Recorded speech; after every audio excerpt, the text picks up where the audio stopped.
disais tout à l'heure, c'est un match de huitième de finale, élimination directe. Donc le match peut se décanter durant les 90 premières minutes, mais le match peut aller aussi en prolongation. Le match peut aller aussi au tir au but. Donc à nous d'être focus, nous sommes préparés à toutes ces éventualités-là. On fera tout pour gagner le match. Si on ne peut pas le gagner, ça sera en prolongation. Si on ne peut pas le gagner, on ira au tir au but. L'essentiel, c'est de jouer le match. Il ne faut pas penser à autre chose que de jouer le match. Pour l'instant, ce qui nous intéresse, c'est jouer le match. On n'est pas en quart de finale. Ce qui s'est passé il y a 4-5 jours, c'est derrière nous. Maintenant, comme je l'ai dit, nous avons 90 minutes ou plus pour remporter cette victoire. C'est ce que nous désirons et c'est ce que nous voulons. Et nous sommes là pour ça. J'ai un groupe qui est compétitif. Iliman fait partie de ces joueurs sur qui l'équipe compte, sur qui moi je compte. Mais je peux vous rassurer qu'on mettra la meilleure équipe, l'équipe la plus compétitive. Si Iliman doit être dedans, il est dedans. Mais aujourd'hui, vous avez bien vu que les remplaçants font la différence aussi dans cette équipe-là. Quand j'ai publié la liste, c'est ce que je disais il y a un mois. Nous avons 27 joueurs potentiellement titulaires. Aujourd'hui, c'est l'état d'esprit qui compte. Il y en a qui commencent, d'autres doivent rentrer pour terminer le travail, ou bien d'autres doivent rentrer pour apporter le plus de ce qui nous a manqué en première période, ou bien ceux qui ont commencé sont fatigués. Et c'est tout cet ensemble-là qui fait une équipe de football. Arriver à avoir cette cohésion-là, arriver à avoir cette mentalité-là où les garçons qui jouent sont appuyés et accompagnés par les garçons qui ne jouent pas. Vous le voyez, quand on marque un but, c'est pratiquement tout notre banc qui vient. Et ça, c'est cet état d'esprit-là que j'ai cultivé, qu'on a cultivé dans cette équipe nationale-là. Il faut que ça continue, que ce soit Iliman, que ce soit Jackson, que ce soit Ganagé qui vient dans le banc, qui nous a fait aussi une passe décisive, n'oubliez pas, sur Sadio Mané contre le Cameroun, et qui nous récupère le ballon aussi important contre la Guinée. C'est ce que j'aime dans cette équipe-là. Voilà, c'est que nous sommes ensemble, nous tirons ensemble, nous allons dans la même direction ensemble, et que Dieu nous bénisse. Nous respectons tout le monde, mais nous ne craignons personne. Je crois que nous sommes notre propre ennemi. C'est à nous de nous concentrer sur nous-mêmes. Pendant des années, on a fait de très bonnes choses. Comme vous le dites, on vient de faire aussi un bon début. 3 matchs, 3 victoires, 9 points, 8 buts encaissés. Je le répète encore, tout ça, 8 buts, pardon, 8 buts marqués, 1 but encaissé, merci pour la correction. Je veux dire, tout ça, ça ne comptera pas. Je le dis, ça ne comptera plus demain. Ça, c'est fini maintenant. Ça, c'est le passé. C'est une nouvelle compétition qui va commencer demain. Je le dis, gagner, nous continuons. Perdre, nous rentrons à la maison. Donc, ça veut dire qu'il faut qu'on se prépare. Mais c'est ça le football aussi. Le football, c'est plusieurs dimensions. C'est vrai que les gens parlent plutôt de cette dimension tactique. Vous, les journalistes, les connaisseurs du football, parlent. Mais il y a d'autres dimensions qui sont aussi les dimensions spirituelles, les dimensions mystiques, comme vous le dites, mais surtout aussi ces dimensions sociales. Donc chaque dimension est très importante, mais c'est vrai que c'est surtout cette dimension tactique que les gens parlent. Mais un groupe qui gagne, c'est parce qu'il y a aussi, parce que vous avez déjà joué au football, vous avez déjà été dans une équipe où il y a une ambiance qui se passe, il y a une solidarité qui se passe, il y a des choses qui se passent qui sont au-delà du football. Peut-être que c'est ce que vous parlez de mysticisme, mais ça fait partie. D'autres parlent de religion, mais comme je l'ai dit, ce sont ces 3 dimensions-là, dimension spirituelle, dimension sociale et dimension tactique. Après, dimension économique, etc. Ça, c'est le côté du football. Oui, le football est fait de défis. C'est sûr et certain que ce n'est pas des matchs que nous décidons. C'est le destin qui nous met en face de ces équipes-là. Et à partir du moment où le destin nous met en face de ces équipes-là, nous devons nous adapter, nous devons nous préparer en conséquence. Et comme je le dis, ce qui est important pour nous, c'est de nous concentrer sur le jeu. Effectivement, l'enjeu est là. L'enjeu, c'est une chose. C'est une chose. L'environnement du match, c'est une chose aussi. Mais en réalité, ce qui va être important pendant 90 minutes, pendant plus de 90 minutes, parce que c'est un match, encore comme je l'ai dit, d'éliminatoire direct. Ça peut se jouer pendant les 90 minutes. On peut aller aux prolongations, on peut aller au tir au but.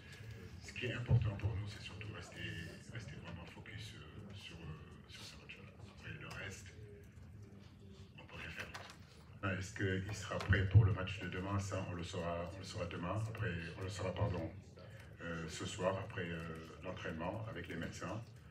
Maintenant, comme je l'ai dit, nous, on est focus sur le présent.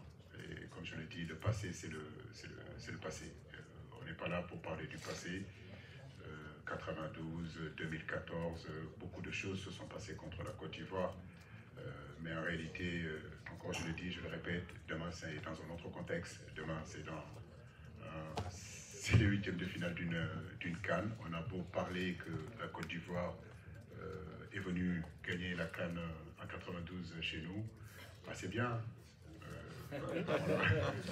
On leur avait confié quelque chose qu'on a l'intention de pouvoir revenir ici le récupérer. Et je crois que les Ivoiriens, ce sont nos frères et ils comprendront que ce qu'on leur a prêté en 92, qu'il faut qu'ils nous le rendent demain. Mais écoutez, c'est une très belle équipe avec de bonnes individualités. Après, si je ne peux pas tous les citer, ils sont 27 joueurs et il y a vraiment de la qualité dans ce groupe-là. C'est l'un des meilleurs effectifs du football africain, des joueurs qui jouent dans les meilleurs championnats du monde, dans les meilleures équipes du monde. Donc, je ne peux pas me permettre de citer certains joueurs parce que j'en ai oublié d'autres, donc par respect je vais citer personne, mais on est Sénégal, on est prêt pour jouer ce genre de match. C'est ce genre de match, même en tant que joueur, qu'on souhaite jouer. C'est une Coupe d'Afrique vraiment magnifique, qui se passe très très bien et je pense que tout le monde apprécie le spectacle de ces 10 premiers jours de compétition.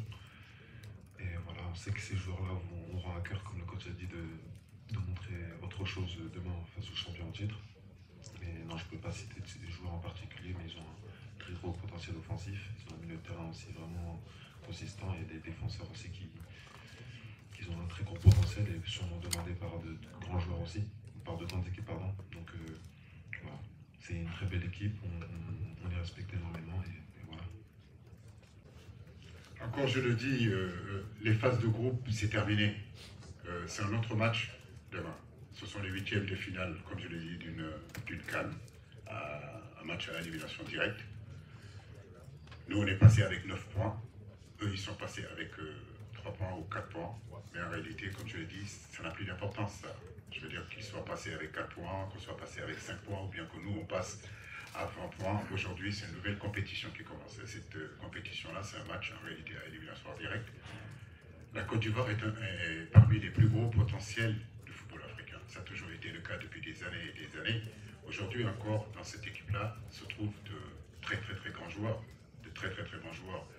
Donc nous les sous-estimons pas, malgré qu'ils aient perdu, comme je l'ai dit, leur match. Je sais qu'ils auront à cœur, en tout cas, de montrer à leur public que c'était un accident ce qui s'est passé contre le Nigeria, que c'était un accident ce qui s'est passé contre la Guinée équatoriale. C'est pour cela que je vous dis, match difficile pour eux, un match très difficile. Bonjour à tous. On va juste se concentrer sur nous-mêmes. Voilà, on a bien travaillé cette semaine. On va essayer de continuer dans la lignée qu'on est en train de faire depuis un certain moment. Je pense que c'est plutôt pas mal ce qu'on est en train de faire. On va juste rester focus sur le Sénégal, sur notre plan de jeu, sur notre plan défensif ou offensif. Mais on ne va pas plus se soucier de ça que de ça de l'adversaire. Après, on respecte énormément cette équipe de la Côte d'Ivoire, on connaît leur individualité, on connaît aussi ce collectif. Et comme le coach l'a précisé tout à l'heure, c'est une équipe qui est programmée pour remporter cette Coupe d'Afrique. Donc énormément de respect pour cette équipe-là. Mais je pense que la meilleure chose pour préparer ce match de demain, ce sera de se concentrer sur nous-mêmes. Et le but, c'est forcément de gagner ce match. Si on jette un regard sur les statistiques, la Côte d'Ivoire semble détenir la corde. Comment comptez-vous aujourd'hui remonter cette pente devant une équipe ivoirienne aussi déterminée? Merci. Je crois que les statistiques sont là. Je n'ai pas en main la possibilité de les changer. Je ne pourrais pas changer le passé avec tout ce qui s'est passé contre la Côte d'Ivoire. Je l'ai toujours dit, nous sommes dans le présent. Le passé, c'est le passé, le futur, il n'y a rien de sûr à ça. Aujourd'hui, on est focus sur ces huitièmes de finale. Certes, le Sénégal a fait un bon début, mais tout ça, comme je le dis, demain, ça n'aura pas d'importance. Ça sera derrière nous. Aujourd'hui, ce qui est important, ce sont ces huitièmes de finale. Face à une très belle équipe de la Côte d'Ivoire et qui a aussi la chance de pouvoir jouer devant son public. Je le dis, je le répète, match difficile qui nous attend. Match très difficile qui nous attend, mais comme je le dis, gagner nous donne la possibilité de continuer dans cette compétition. Perdre nous ramènerait à la maison. Mais comme je le dis, ça n'a plus rien à voir du passé. Aujourd'hui, les 9 points que le Sénégal a engagés, c'est passé. Ce qui s'est passé en 92, c'est derrière nous. Ce qui s'est passé en 2014, c'est derrière nous. Aujourd'hui, c'est un match différent, voilà, d'éliminatoire de la CAN, où on a envie de faire le maximum pour faire notre mieux et gagner et passer au prochain tour. Pardon. Difficile, Hervé, de le dire. Moi, je ne suis pas... J'aime pas parler de moi, j'aime pas parler de nous. Je pense que les autres vont parler de nous, de ce que nous sommes en train de faire. Comme je l'ai dit, c'est pas le moment de faire un bilan. Aujourd'hui, on est en pleine compétition. Ce qui nous importe, en réalité, c'est le match de demain. Après, comme je le dis, si le match de demain, par malheur, ça se passait mal, tous ces lauriers, toutes ces choses qu'on nous dit, bah écoutez, on reviendra encore sur terre. Donc c'est ce qui est important, c'est surtout focus sur le match de demain et essayer de faire de notre mieux pour gagner ce match-là. Bonjour coach. Bonjour coach. Bonjour. Bienvenue à la conférence de presse. Merci beaucoup. Ok, on est à 24 heures avant votre premier match d'élimination directe de la compétition. Parle-nous un peu du contenu de votre préparation par rapport au match de demain contre la Côte d'Ivoire qui est aussi un derby. Bonjour à tous. J'ai envie de dire que l'équipe se porte plutôt bien. Ça s'est vu sur les 3 derniers matchs où on a fait vraiment un bon parcours que j'aime beaucoup, satisfaisant.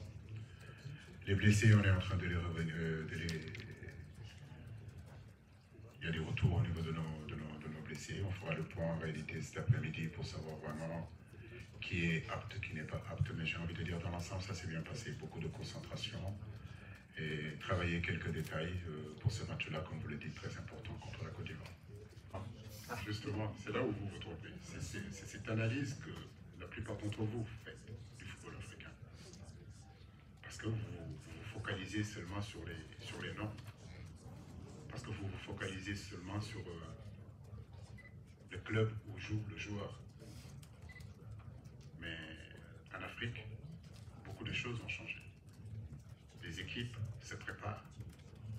Quand il y a eu ce tirage au sort, je vous l'ai dit, vous avez dit poule de la mort. Je vous dis, mais ce serait vraiment très prétentieux de penser que notre poule c'est poule de la mort et que les autres poules, les autres groupes n'étaient pas importants. Donc, que ce soit le Malawi, ça a été très difficile. Oui, effectivement. Que ce soit aussi le Zimbabwe, c'était difficile. Mais ce n'est pas des petites équipes. Aujourd'hui, regardez ce qui se passe. Tous ces soi-disant grosses équipes. Regardez ce qui se passe. Mais ça a son explication aussi. Il y a beaucoup de grosses écuries aujourd'hui qui sont en reconstruction. Mais vous vous êtes focalisé et vous avez mis pause sur ce qu'ils ont fait dans le passé pour pouvoir juger qu'ils peuvent être champions d'Afrique ou bien ils peuvent exploser le groupe où ils sont. En partant en Afrique aujourd'hui, en 2024, dans cette mentalité, croyez-moi, on se trompe énormément. Voilà, donc il y a des soi-disant grandes équipes, oui, mais c'est sur le papier, c'est sur les noms, c'est sur les clubs où ils jouent, mais sur le terrain, vous savez très bien que c'est différent. Et c'est complètement différent. L'Afrique d'aujourd'hui, le football d'aujourd'hui est différent de l'Afrique des années 1900 et du début des années 2000. Oui, il y avait une hiérarchie qui était là, il y avait les réalités qui étaient là. Ces réalités-là, c'est que tout simplement une grande écurie, une grande nation de football battait les plus petits. Mais non, maintenant, les soi-disant petits font comme tout le monde. Ils se préparent physiquement. Leur état leur donne la possibilité de pouvoir voyager, être dans de meilleures conditions. Ce n'était pas le cas il y a quelques années. La motivation des joueurs est là. Le talent, la compétence est là. Et puis, c'est des garçons qui ont l'état d'esprit qu'il faut. Donc, pour moi, sortir en Afrique, c'est pas facile. Ça fait 9 ans que je suis là, je promène partout. Quand on avait gagné en Namibie, on nous disait que c'était une petite équipe. Vous avez vu ce qu'ils ont fait. Quand on a gagné en Guinée équatoriale, on nous dit que c'est une petite équipe. On a vu ce qu'ils sont en train de faire. Cap-Vert, c'est la même chose. Ça vous étonne? Pardon? Ça vous étonne? Non, pas vraiment. Parce que je sais ce qu'ils font. Et je sais qu'il y a une nette amélioration justement de ces équipes-là.